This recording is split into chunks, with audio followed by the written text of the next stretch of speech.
क्या आपने petrol pump dealership के लिए एप्लीकेशन किया है?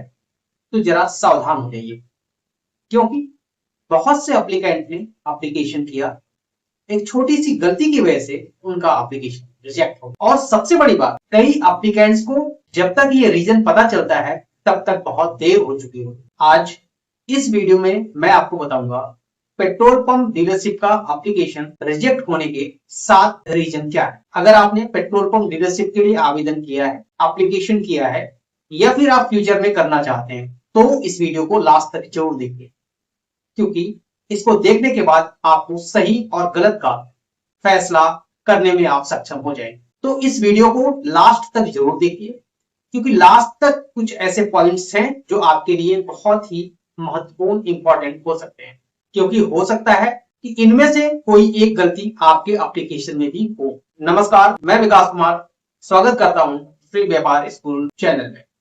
आज इस चैनल में हम petrol pump, CNG pump, gas agency और फ्यूल बिजनेस से रिलेटेड प्रैक्टिकल इंफॉर्मेशन लाते रहते हैं। आज का टॉपिक बहुत ही इंपॉर्टेंट होने वाला है, petrol pump dealership application reject होने की 7 बड़ी गलतियां। लेकिन एक बात मैं क्लियर कर दूं, हर एक डीलरशिप का रिजेक्शन का एक जैसा कारण नहीं होता है। ये डिपेंड करता है एडवर्टीजमेंट पे, एलिजिबिलिटी पे, एडवर्टीजमेंट के स्पेसिफिक कंडीशंस पे।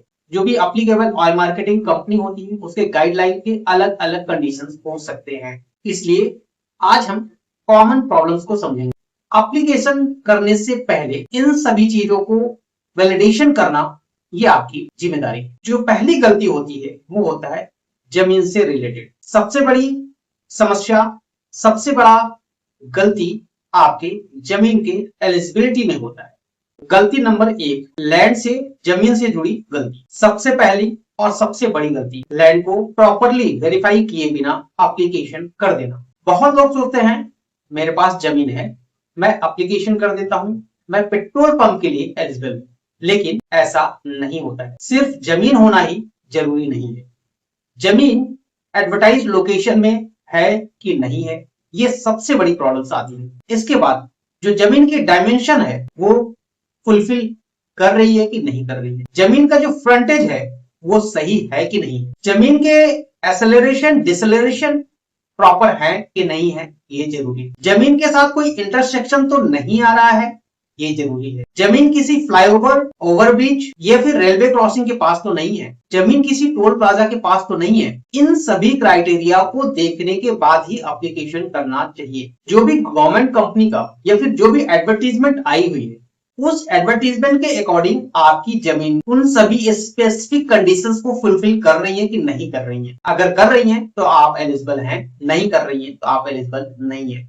इसका मतलब कि एप्लीकेशन करने से पहले एडवर्टीजमेंट को बहुत ध्यान से देखना है, बहुत ध्यान से एक एक पॉइंट्स को पढ़ने की जरूरत है। याद रखिए, लैंड होना और एलिजिबल लैंड होना दोनों बिल्कुल अलग। इसलिए दोस्तों, एप्लीकेशन करने से पहले जमीन के सारे ड्यूज, क्राइटेरियाज, उनको आप जरूर देखें, जरूर समझें, तभी एप्लीकेशन करें। गलती नंबर 2, को ओनर्स को बिना समझे एप्लीकेशन करना।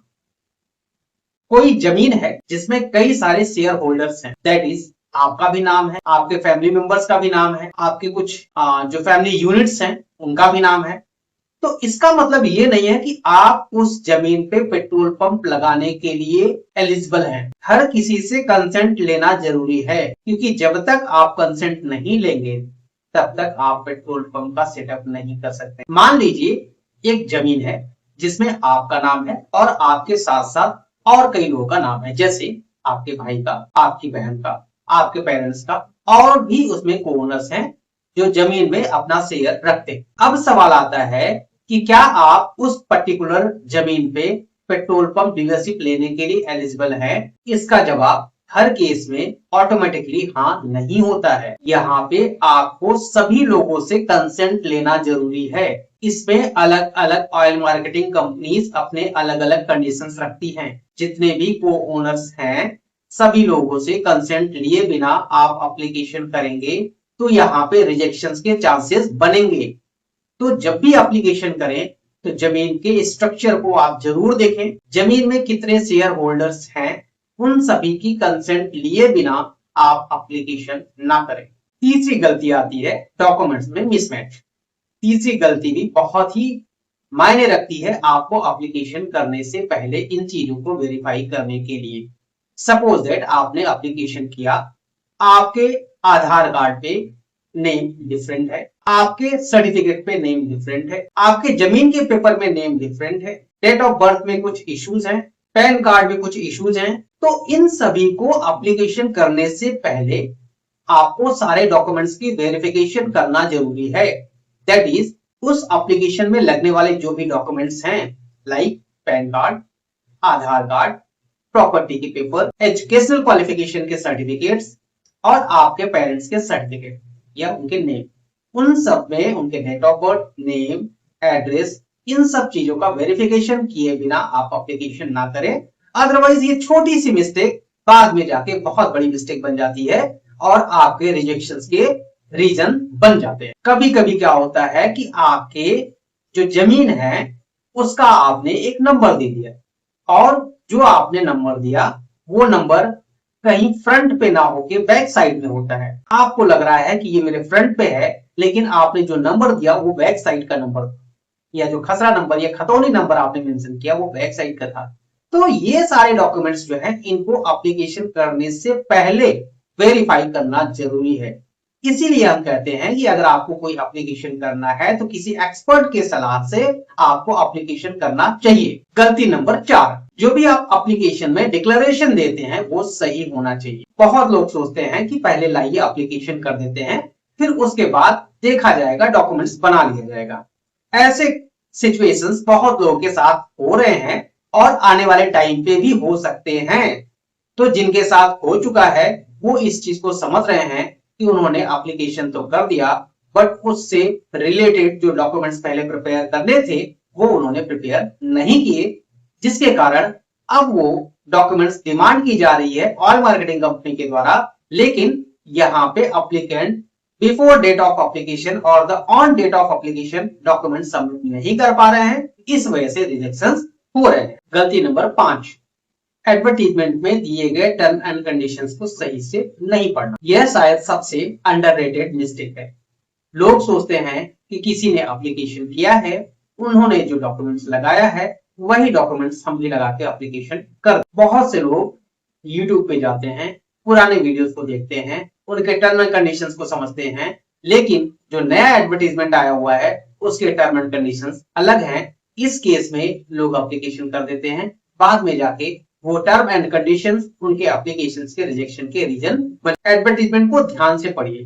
ध्यान देने वाली चीजें क्या है कि एलिजिबिलिटी क्राइटेरिया क्या है, लैंड रिक्वायरमेंट्स क्या है, डॉक्यूमेंट्स की रिक्वायरमेंट क्या है, फाइनेंशियल रिक्वायरमेंट क्या है, एप्लीकेशन कंडीशंस क्या है, इंपॉर्टेंट डेट्स क्या है और उसके स्पेसिफिक कंडीशंस क्या है। याद रखिए, एक लोकेशन के टर्म एंड कंडीशंस दूसरे लोकेशंस के टर्म एंड कंडीशंस से अलग हो सकते हैं और होते भी हैं। यहीं पे लोग मिस्टेक कर जाते हैं। गलती नंबर 6, डेडलाइन के समय डॉक्यूमेंट्स तैयार कर। बहुत से एप्लीकेंट सोचते हैं कि अभी तो टाइम है, एप्लीकेशन कर दिया जाएगा, डॉक्यूमेंट्स बना लिया जाएगा, उससे रिलेटेड एफिडेविट्स बना लिया जाएगा, जो भी डॉक्यूमेंट्स हैं उसको प्रिपेयर कर लिया जाएगा, जो भी इसमें सर्टिफिकेट्स की जरूरत है उसको प्रिपेयर कर लिया जाएगा। लास्ट में दोस्तों क्या होता है कि जल्दी जल्दी के चक्कर में कुछ एफिडेविट्स छूट जाते हैं, उसमें लगने वाले कुछ सर्टिफिकेट्स गलत बन जाते हैं, अपलोड होने वाले डॉक्यूमेंट्स गलत हो जाते हैं। तो मेरी सलाह यह है दोस्तों कि जब भी एडवर्टीजमेंट आए तो आप सारे टर्म एंड कंडीशंस को पढ़ें। उन टर्म एंड कंडीशंस को पढ़ने के बाद एक चेकलिस्ट बना लें कि कौन कौन से डॉक्यूमेंट्स हमें प्रिपेयर करने की जरूरत है। किसी एप्लीकेशन को करने के लिए जमीन अगर लीज पे लेना है, कितने सालों के लिए लेना है, उसमें लीज में कौन कौन से क्लॉज होने चाहिए, लीज में कितने ओनर्स हैं, उन सभी से सिग्नेचर करवाने हैं। तो दोस्तों यहाँ पे जरूरत है आपको एक चेकलिस्ट बनाने की। जो भी डॉक्यूमेंट्स हैं उनकी एक चेकलिस्ट बनाएं कि एप्लीकेशन करने के लिए मुझे कौन से डॉक्यूमेंट्स बनाने पड़ेंगे। जैसे जमीन के लिए आपको लीज डीड की जरूरत है तो लीज डीड आप बनवाएं, लीज डीड के टर्म एंड कंडीशंस को रेडी रखें, उसमें लगने वाले सर्टिफिकेट सपोज दैट आप किसी स्पेशल कैटेगरी से बिलोंग करते हैं उनकी चेकलिस्ट बना ले, उससे रिलेटेड कुछ एफिडेविट्स की भी जरूरत पड़ती है उसकी भी चेकलिस्ट बना ले। इसके साथ साथ वहां पे लगने वाले जो भी डॉक्यूमेंट्स हैं उनकी पूरी चेकलिस्ट बनाएं उन सभी डॉक्यूमेंट्स को प्रिपेयर करें, सारे डॉक्यूमेंट्स को रेडी करें, लास्ट डेट का वेट ना करें। एप्लीकेशन को फाइनल सबमिशन से पहले सारे डॉक्यूमेंट्स को एक बार वेरीफाई जरूर कर लें। आप खुद करें और किसी दूसरे से भी वेरीफाई करवाएं, जिससे कि आपकी अपनी गलतियां खुद से नहीं दिखती हैं, वो कोई दूसरा भी देख सकता है। तो ये कुछ इंपॉर्टेंट गलतियां हैं, इंपॉर्टेंट बातें हैं जिसको आपको ध्यान रखने की जरूरत है। गलती नंबर 7, वेरिफिकेशंस को हल्के में लेना। दोस्तों, एप्लीकेशन करना ये आपका फाइनल डेस्टिनेशन नहीं है, आपकी ये शुरुआत है। अभी आपने पेट्रोल पंप डीलरशिप के लिए सिर्फ और सिर्फ एप्लीकेशंस किए हैं। अब यहाँ पे वेरिफिकेशंस होते हैं प्रॉपर तरीके से।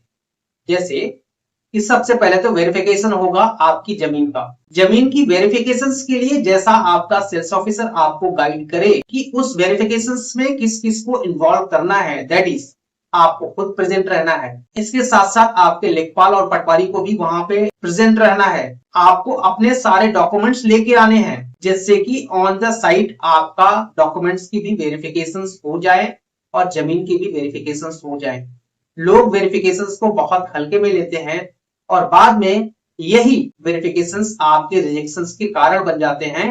और बाद में लोग कहते हैं कि मैंने एप्लीकेशन किया, सारी चीजें ठीक थी, फीस पे किया, आईएसडी पे किया, लेकिन वेरिफिकेशंस के टाइम मेरा रिजेक्शंस हो गया। तो दोस्तों, सारी चीजें होने के बावजूद भी आप ये सोच रहे हैं कि आपका वेरिफिकेशंस का फेस क्लियर हो जाएगा, तो ऐसा कोई जरूरी नहीं है। उसमें इंपॉर्टेंट बातों का ध्यान रखना चाहिए। यहाँ पे आपका डॉक्यूमेंट, आपकी जमीन और आपका एप्लीकेशन तीनों मैच करना चाहिए। अगर उसमें से किसी में भी मिसमैच हुआ तो ये आपके रिजेक्शंस का कारण बन जाता है। एक सबसे बड़ी गलती दोस्तों, ये मैं आपको बोनस के तौर पे बता रहा हूं, लोगों की थिंकिंग यही होती है कि बहुत सारे लोगों ने एप्लीकेशंस कर दिया है, किसी दूसरे व्यक्ति के एप्लीकेशंस को देख के अपना भी एप्लीकेशन कर देना। यह बहुत ही रिस्की अप्रोच है, क्योंकि हर एप्लीकेंट की लैंड अलग होती है, एलिजिबिलिटी अलग होती है, कैटेगरी अलग होती है, डॉक्यूमेंट्स अलग होते हैं और इवन उसमें लगने वाले फीस और उसमें लगने वाले सिक्योरिटी डिपॉजिट्स भी अलग होते हैं। तो इसलिए दोस्तों, किसी ने एप्लीकेशन किया है तो उसकी कॉपी करके आप एप्लीकेशंस को ना करें। आपकी कौन सी कैटेगरी है, आपके लिए क्या लैंड की रिक्वायरमेंट्स है, आपके लिए क्या स्पेसिफिक कंडीशंस हैं, आपके लिए लगने वाले डॉक्यूमेंट्स कौन कौन से हैं, इन चीजों पे आपको ध्यान देने की जरूरत है। इसलिए किसी दूसरे व्यक्ति के एप्लीकेशंस को देख के ब्लाइंडली उनके डॉक्यूमेंट्स की कॉपी ना करें, उसको आप अपने कंडीशंस के अकॉर्डिंग वेरीफाई करके ही एप्लीकेशंस को करें। तो दोस्तों, ये 7 गलतियां हैं, मैं इनको जल्दी जल्दी बता देता हूं क्या क्या होता है।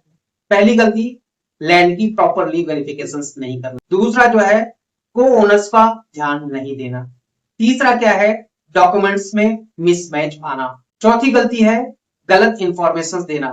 पांचवी गलती है, एडवर्टीजमेंट के टर्म एंड कंडीशंस को ना पढ़ना। छठी गलती है, लास्ट डेट का वेट करना। और सातवीं सबसे इंपॉर्टेंट गलती है, वेरिफिकेशंस को, लैंड वेरिफिकेशंस को बहुत हल्के में लेना। और लास्ट है, दूसरे एप्लीकेंट्स की एप्लीकेशंस को कॉपी करना। ये इस तरह से 8 मिस्टेक्स हैं जिसके कारण रिजेक्शंस होते हैं। अगर आप पेट्रोल पंप डीलरशिप के लिए एप्लीकेशन करना चाहते हैं तो एप्लीकेशन करने से पहले आप खुद से एक सवाल पूछें कि क्या आप एलिजिबल हैं, आपके टर्म एंड कंडीशंस फुलफिल हो रहे हैं, आपने सारे डॉक्यूमेंट्स को रीचेक कर लिया है। अगर आपके अंतरात्मा से ये हाँ निकले, आंसर में आए हाँ, तो आपको एप्लीकेशन सबमिट करना है। अगर थोड़ा सा भी डाउट होता है तो आपको सारे डॉक्यूमेंट्स को, सारे फिल किए गए फॉर्म्स को, अपलोड किए गए डॉक्यूमेंट्स को, लैंड वेरिफिकेशंस के डॉक्यूमेंट्स को एक बार रीचेक करना है, फिर जाके एप्लीकेशन करना चाहिए। क्योंकि दोस्तों, एप्लीकेशन को सबमिट करने के बाद उसमें हुई मिस्टेक्स को सुधार करना हमेशा मुश्किल होता है। अगर दोस्तों आपको यह वीडियो यूजफुल लगा हो तो इस वीडियो को उन व्यक्तियों तक जरूर शेयर कर दीजिएगा जो पेट्रोल पंप डीलरशिप के लिए एप्लीकेशन करने वाले हैं। आपके फ्रेंड्स, आपके रिलेटिव्स, उनके पास जरूर शेयर कर दीजिए। और अगर आप पेट्रोल पंप डीलरशिप से जुड़े जमीन रिकॉन्स्टिट्यूशन, LOI, LEC, FBC के बारे में प्रैक्टिकल इंफॉर्मेशन चाहते हैं तो आप फ्री व्यापार स्कूल चैनल को जरूर सब्सक्राइब करें। मैं हूं विकास कुमार, मिलते हैं नेक्स्ट वीडियो में एक नए बिजनेस अपडेट के साथ।